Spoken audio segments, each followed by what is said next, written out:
അതിൽ ഒന്ന്, ഈ തെരഞ്ഞെടുപ്പിൻ്റെ സമയത്ത് നല്ല സപ്പോർട്ട് നമ്മുടെ പത്രക്കാരുടെ ഭാഗത്തു നിന്ന്, മാധ്യമങ്ങളുടെ ഭാഗത്ത് നിന്ന് ഉണ്ടായിട്ടുണ്ട്. അതിനെല്ലാം ഉള്ളൊരു നന്ദി ഈ സന്ദർഭത്തിൽ നമ്മൾ രേഖപ്പെടുത്തുന്നുണ്ട്. ദേശാഭിമാനിക്കാരോടുമുണ്ട്. ടി കെ ഗോവിന്ദൻ എന്ന് പറയുന്ന ഒരാൾ MLA ആയി ഉണ്ട് എന്നുള്ളത് ദേശാഭിമാനി പത്രത്തിൽ വന്നിട്ടില്ല ഇതേവരെ വരണ്ട. ഞാൻ ചോരയും നീരും കൊടുത്ത് വളർത്തിയ പത്ര ദേശാഭിമാനി ഉണ്ട്.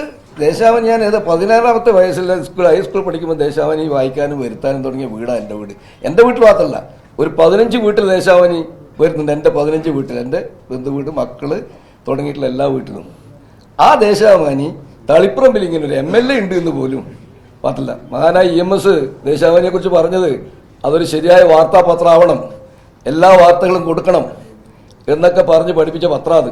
ആ പത്രമാണ് ഇങ്ങനെ നമസ്കരിക്കുന്നതിന് ഒരു വിരോധം എനിക്കില്ല. അവരോട് എൻ്റെ വാർത്ത വരണമെന്ന് പറയാൻ നമ്മൾ പോകുന്നില്ല. പക്ഷേ അതൊരു പത്രമാണ് എന്നുള്ള കാര്യം ആ പത്രക്കാർ മനസ്സിലാക്കി പോകണം. അതൊരു പത്രമാണ്, അത് ഒരു CPMന്റെ സർക്കുലറല്ല എന്ന കാര്യം മനസ്സിലാക്കണമെന്ന് കാര്യം അവരെ ഓർമ്മപ്പെടുത്തുകയാണ്.